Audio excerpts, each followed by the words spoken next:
Day in the bluegrass, and thousands of people are heading to the polls. Good afternoon. I'm Neil Middleton. First at 4, one of the most watched races today in Kentucky is for Jim Bunning's U.S. Senate seat.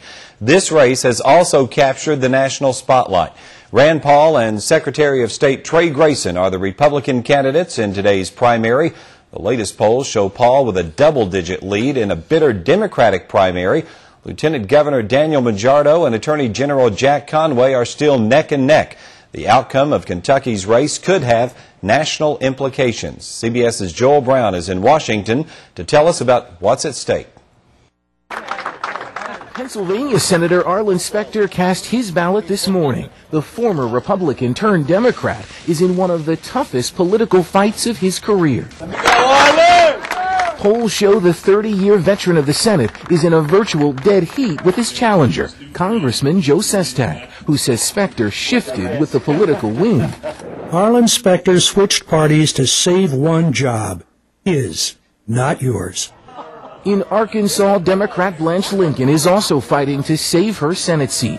Her state's Lieutenant Governor, Bill Halter, has gained in the polls by pushing a more liberal agenda. Politicians on Capitol Hill are watching today's primary races closely, looking for signs of just how unhappy voters are with what's happening in Washington. Poll after poll shows more people want to elect somebody new rather than the person who's in office at the moment, regardless of who that person is. In Kentucky, it's the Tea Party that's flexing its muscles. They're backing Rand Paul in the Republican primary. He's never held political office, but he's the son of Congressman Ron Paul, a hero to many in the Tea Party movement. He could beat the candidate backed by Kentucky's other senator, Mitch McConnell, the most powerful Republican in Washington. The White House is also watching a second race in Pennsylvania. It's the special election to replace the late Democratic Congressman John Murtha. A Republican has a good shot at that seat in what the GOP hopes could be a sign of things to come in November.